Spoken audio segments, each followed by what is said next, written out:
శ్రీ గురుభ్యో నమః. శ్రీ మహాగణపతే నమః. కుంభరాశి వారికి సెప్టెంబర్ నెలలో ఎలా ఉండబోతుందని చూద్దాం. కుంభరాశి వారికి ముందు గ్రహస్థితి మనం గమనిద్దాం.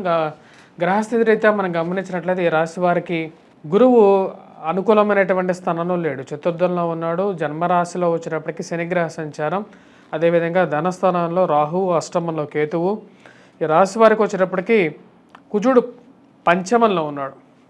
అదేవిధంగా రవి మనం గమనించినట్లయితే సప్తమంలో ఉన్నాడు. అష్టమంలోకి మార్పు సెప్టెంబర్ 16వ తారీఖున జరుగుతున్నది.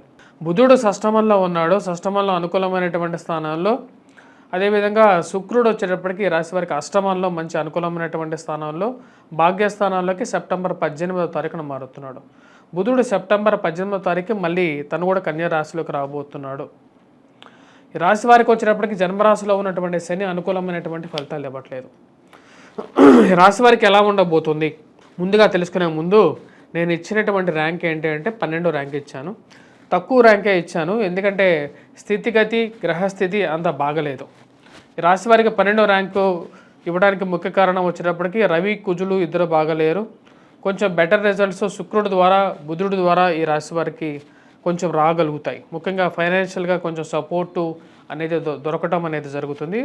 ఆర్థికంగా కొంచెం బెటర్ రిజల్ట్స్ అనేది పొందగలుగుతారు. కానీ ఈ రాశి వారికి పంచమంలో ఉన్నటువంటి రవి, పంచమంలో ఉన్నటువంటి కుజుడు అనుకూలమైనటువంటి స్థానంలో లేడు. సప్తమంలో ఉన్నటువంటి రవి ప్రతికూలమైనటువంటి ఫలితంగా ఇస్తున్నాడు అన్నమాట. అంటే ఫైనాన్షియల్గా డబ్బులు బుధుడు శుక్రుడి నుంచి వచ్చినప్పటికీ కూడా, గ్రహాల ద్వారా వీరికి డబ్బులు వచ్చినప్పటికీ కూడా స్త్రీల ద్వారా కొంచెం సపోర్ట్ అనేది కూడా ఉంటుంది. ఇంట్లో బయట కొంచెం స్త్రీల ద్వారా, భర్త ద్వారా కొంచెం సపోర్ట్ అనేది ఉంటుంది. అదేవిధంగా ప్రతి విషయానికి కొద్దిగా చికాకు ఎక్కువగా ఉంటుంది అన్నమాట. అంటే పని చేసి అలసిపోవటం అనేది ఎక్కువగా ఉంటుంది. భార్యాభర్తల మధ్య చిన్న చిన్న మనస్పర్ధలు గురవటానికి కారకంగా ఉంటుంది. ఇది మొదటి 17 రోజుల్లో కొంచెం ఎక్కువగా ఉంటుంది భార్యాభర్తల మధ్య మనస్పర్ధల విషయంలో. 17వ తారీఖు నుంచి మళ్ళీ మార్పు అవుతుంది. ముఖ్యంగా రిలేషన్షిప్లో మరియు అదేవిధంగా ఈ యొక్క కాంబినేషన్ బిజినెస్ ఏవైతే ఉన్నాయో, అంటే ఒకరి మీద డిపెండ్ అయ్యే చేసేటువంటి వృత్తులు ఏవైతే ఉంటాయో ఆ వృత్తుల మీద ఎక్కువగా ప్రభావం చూపించగలుగుతుంది. రాశి వారికి వచ్చేటప్పటికి రాహుకేతువుల పరిస్థితి కూడా అంత అనుకూలంగా లేదు. దానికి ప్రభావరీత్యానే వైవాహిక జీవితంలో కుంభరాశి వారికి కొంచెం ఇబ్బందులు, ఫైనాన్షియల్గా కూడా కొన్ని ఇబ్బందులు చేస్తున్నటువంటి వృత్తిలో శని జన్మరాశిలో ఉన్నప్పుడు వచ్చేటప్పటికి ఏ పని ఏ బాధ లేకపోయినప్పటికీ కూడా ఖాళీగా ఉన్నా సరే మానసికమైనటువంటి ఆందోళన అనేది ఎక్కువగా ఉంటుంది.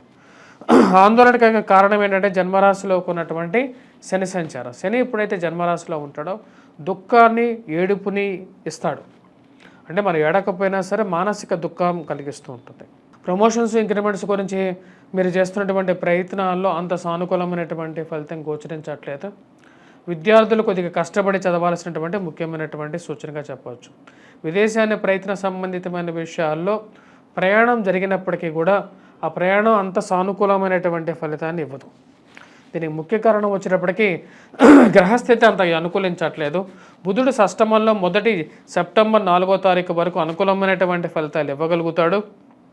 సెప్టెంబర్ 4వ తారీఖు వరకు ఎప్పుడైతే షష్టమంలో బుధగ్రహ సంచారం జరుగుతున్నప్పుడు అనుకూలమైనటువంటి ఫలితాలు ఇస్తాడు. ఫైనాన్షియల్గా కొంచెం అనుకూలమైనటువంటి రావాల్సినటువంటి డబ్బు సమయానికి రావటం, మానసికమైనటువంటి సౌఖ్యాన్ని ఇవ్వగలుగుతాడు.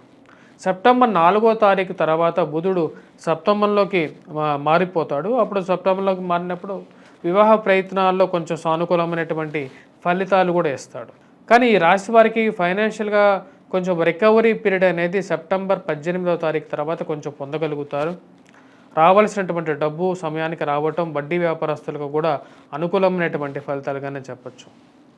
మరియు ఆర్థికంగా కొంచెం నిలదొక్కుకోగలుగుతారు. ఈ యొక్క 18వ తారీఖు తర్వాత ఆర్థికంగా కొంచెం నిలదొక్కుకోవటానికి ఆ దేవుడు మీకు శక్తిని ఇవ్వగలుగుతాడు. రాబోతున్నటువంటి శ్రావణ మాసంలో కూడా మానసికమైనటువంటి ఆనందంతో పనిచేయగలుగుతారు. మీరు చేయాలనుకున్నటువంటి పూజలు ఏవైతే ఉన్నాయో వాటిని కంప్లీట్ చేయగలుగుతారు. మానసికమైనటువంటి ఆనందంతో ఉండగలుగుతారు. ఈ రాశి వారికి వచ్చేటప్పటికి ఈ యొక్క విద్యార్థులకు వచ్చేటప్పటికి ఎలా ఉందని చూద్దాం.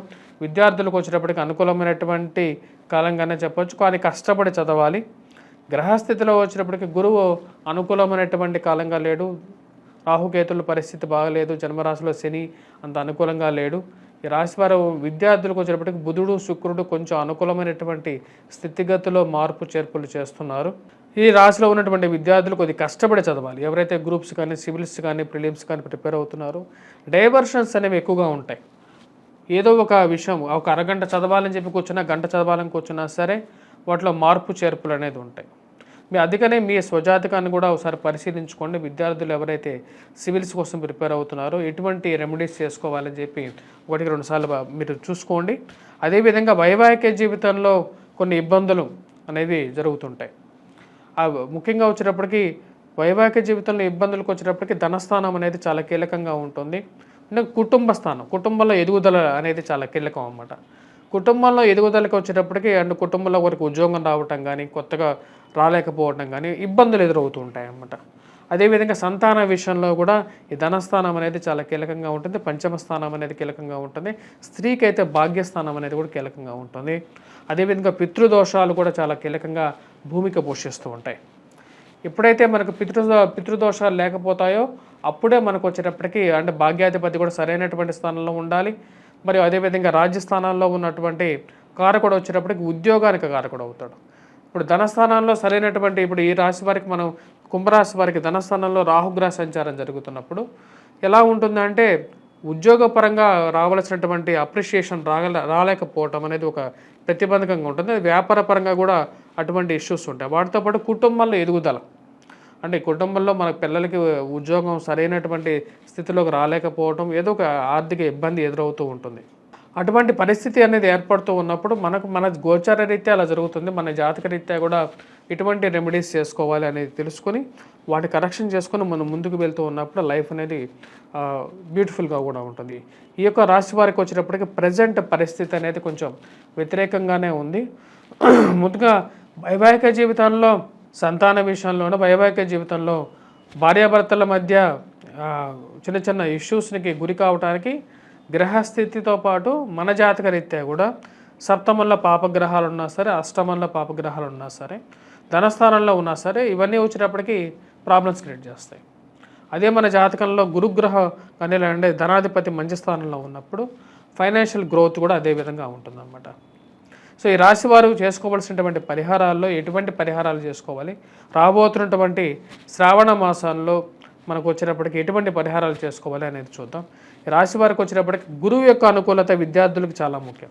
కాబట్టి అమ్మవారిని పూజించేటప్పుడు శ్రావణ మాసంలో ప్రతిదినం శివుడిని పూజించినా, విష్ణువుని పూజించినా, లక్ష్మీదేవిని పూజించినా సరే ప్రతి ఒక్కటి అనుకూలమైనటువంటి దేవీ దేవతలే. కాబట్టి ప్రతి శుక్రవారం కానీ ప్రతి సోమవారం కానీ మీరు పూజించేటప్పుడు మీరు చామంతులను ఎక్కువగా వాడండి. చామంతులను పసుపులో అద్ది అమ్మవారికి సమర్పించండి. లేకుండా ఉంటే మీరు పూజ చేసే ఏ దేవుడికైనా సరే సమర్పించండి. అదేవిధంగా ఎరుపు తెలుపు పూలని కలిపి మీరు వాడినట్లయితే మీకు రాహుకి కేతువుకి సంబంధితమైనటువంటి ప్రభావం ఏదైనా ఉన్నా సరే పోతుంది. మరి వాటితో పాటు మీరు దీపారాధన ఐశ్వర్యకారకంగా ఉండాలి అంటే మీరు కంపల్సరీగా వాడేటువంటి నూనె అనేది చాలా ముఖ్యం. మరియు పెట్టేటువంటి దీపారాధన స్థలం అనేది ఈశాన్యంలో పెట్టేటువంటి దీపారాధన అనేది ఐశ్వర్యప్రదాయకంగా ఉంటుంది. కొబ్బరి నూనె కూడా వచ్చేటప్పటికి ఐశ్వర్యప్రదాయకంగా ఉంటుంది. స్వస్తి.